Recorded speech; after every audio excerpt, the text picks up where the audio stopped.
के देशकै सबैभन्दा पुरानो लोकतान्त्रिक दल नेपाली काङ्ग्रेस पूर्ण विभाजनको सङ्घारमा उभिएको हो? एकातिर बीपी कोइरालाको 44औं स्मृति दिवसमा केन्द्रीय समितिले आयोजना गरेको ग्रिन दौड, अनि अर्कोतिर प्रज्ञा भवनमा भेला भएर पार्टी फुटाउँ भन्नेसम्मका अभिव्यक्ति। आखिर सानेपा र कमलादी बीचको यो विवादको चुरो कुरा के हो? आउनुहोस् तथ्यमा आधारित भएर विश्लेषण गरौँ।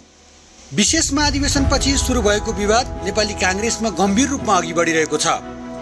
विवाद समाधानका लागि संस्थापन इतर पक्षले विगत केही दिन यता 5 बुँदे शर्त अघि सार्यो।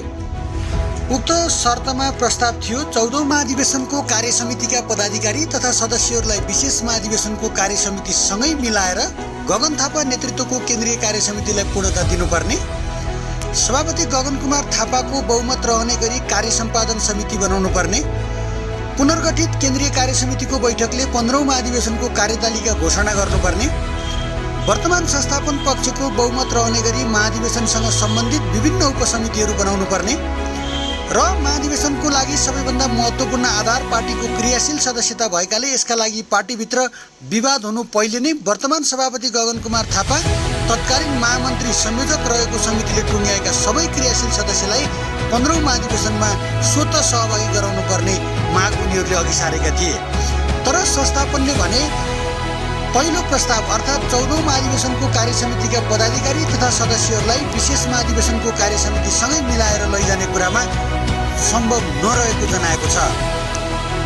तर सानेपा स्रोतका अनुसार संस्थापन पक्षले एउटा मुख्य विषय बाहेक अरू प्रस्तावमा सहमति हुने सङ्केत गरे पनि 14औं महाधिवेशनबाट निर्वाचित सम्पूर्ण टोलीलाई विशेष महाधिवेशनबाट आएको टिम सरह समायोजन गर्ने कुरा भने सम्भव नरहेको बताएको थियो।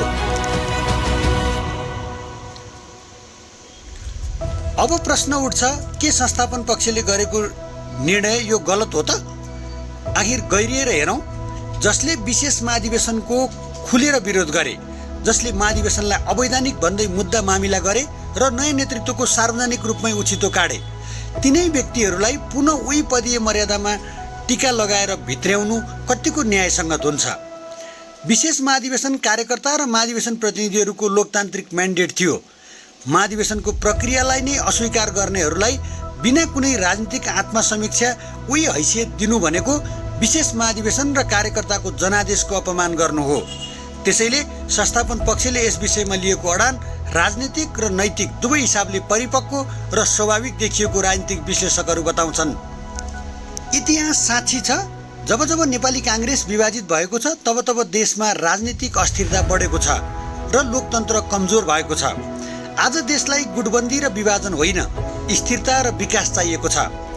व्यक्तिगत पद र गुटगत स्वार्थका लागि पार्टी फुटाउने धम्की दिनु न त बीपीको विचार हो, न त आजका आम नेपालीको चाहना। विवाद र असन्तुष्टिलाई आन्तरिक लोकतान्त्रिक प्रक्रियाबाट समाधान गर्न सकिन्छ, तर आफ्नो माग पुरा भएन भने पार्टी फुटाउँछौँ भन्ने गैर जिम्मेवार तर्क भने राजनीतिको अर्को गैर जिम्मेवारीपन हो। त्यसैले आजको आवश्यकता भनेको पार्टी विभाजन होइन, वर्तमान नेतृत्वको पछाडि गोलबन्द हुँदै विधिको शासन र आन्तरिक लोकतन्त्रलाई स्वीकार गरेर अघि बढ्नु नै काङ्ग्रेस र देश दुवैको हितमा छ। नेताहरूले आफ्ना व्यक्तिगत महत्त्वाकांक्षा त्यागेर 15औं महाधिवेशनको तयारी र देश विकासमा केन्द्रित हुनुपर्छ। तपाईलाई के लाग्छ?